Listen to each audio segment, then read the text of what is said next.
If you want to check out the whole show, hit the link at the bottom of the screen. It's available exclusively on odds.com. All right, let's move on to Texans. That is next up on the docket.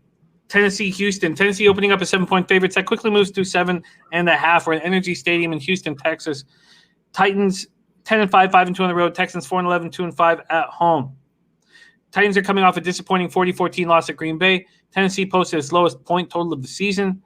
They squandered their opportunity to clinch the AFC South. They still can clinch it by beating Houston.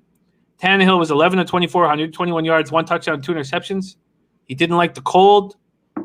Derrick Henry ran 23 times for 98 yards. You know, Bebsy, I guess Vrabel doesn't care, but Henry was one off that NFL record by Barry Sanders, held by Barry Sanders, the 100 yards rushing in 10 straight road games. And I truly thought that Vrabel would give him the ball just for those 2 yards. And I know you needed 7 or 8, really, because you had 1 and 5.5. So I don't know if you would have got the 8, but I would have done that if I was coaching him. But yeah, I understand. I understand the argument both ways. I understand morale-wise, he's more than likely not going to get hurt if you put him in for 1 more carry. But if you put him in and he gets hurt, the city turns on you. No, absolutely. So I get both arguments. I really do. The snow killed them in that game because you saw it wasn't until the second half that they had made the adjustments and they started playing better. But, you know, I texted this to you mid-game. I should have known better. Like, Derrick Henry couldn't plant hard and make his cut. He couldn't make that first hard cut. He was just sort of leaning one way or another. And if he wasn't just going straight forward, he really couldn't get much going. So it wasn't until the second half where he started going a little bit, but it was painful for me to watch. Absolutely. It was those are tricky. Those very high props. I've never taken a triple digit prop from a running back, but if there was ever a guy to do that with, it would be mighty Derrick Henry. A.J. Brown led the receivers with 4 catches for 42 yards. Titans have given up 100. I don't care about this stat that much. I don't even. But in their losses, they seem to get killed. 173 points in their 5 losses they've given up. 27 points in each of those. Linebacker Derek Roberson, cornerback Christian Fulton are questionable. Texans are coming off disappointing 37-31 loss at home to the lowly Bengals. 4th straight loss. 3rd time in their past 4 games that the Texans have had a chance to win or tie the game, but have lost on a fumble. Oh, God. My heart goes out to those fans. I have a few of friends down there. Deshaun Watson, 24-33, 324 yards, 3 touchdowns, 3 interceptions, dealing with an arm injury. So Crennel says that he'll play if he's healthy. So he didn't really help us there. He'll probably play. David Johnson ran for 12 times for 128 yards, 1 touchdown. Brandon Cooks caught 7 passes for 141 yards, 1 touchdown. J.J. Watt went on a long rant. Punch that shit up, man. Get a joke in there.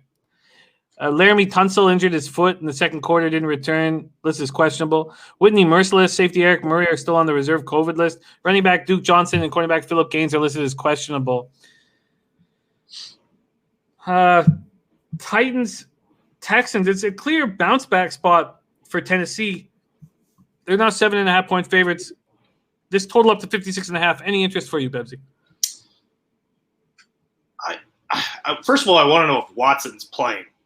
I don't think he should. I think you're insane to put your franchise quarterback in the game with any sort of injury in Week 17. And Newkirker's, written what I'm about to say-ish. Texans are done. J.J. Watt called the whole team out after the game. The coaching staff is cooked. They're already disconnected.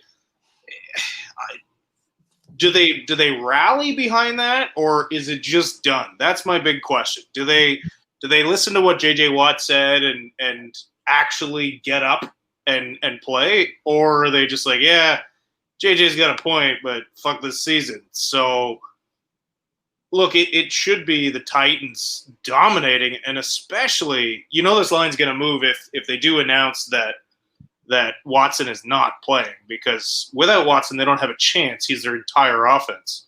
So I almost want to bet it in hopes that they're smart enough to rest Watson. Yeah. I don't trust them being smart enough to rest Watson. I don't know. Romeo's gotta care about Deshaun Watson and say, yeah, it should be the Titans' role.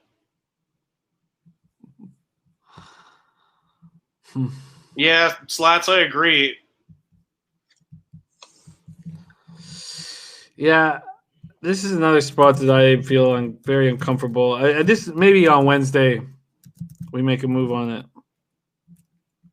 but I'm gonna jump on this in hopes that they announce Watson isn't playing and I beat the market move. okay. Do you want that now? Yeah, well, yeah, I gotta take it now. All right, let's get it for you right now. -7.5 at -106 at Resorts. -7.5.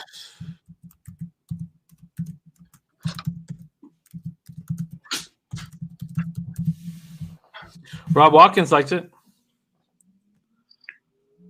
If Watson is good man. right, it's Name. It's definitely double digits. Rob Watkins says smart, Bebsy. Nuke Worker says wait, Bebsy. Do you want to lock that in? Yeah, I'm gonna lock it in. All right, Bebsy's on the Titans -7.5, -106 at Resorts Casino. Sorry, Nuke. Rob Watkins already called me smart, and I love being called smart.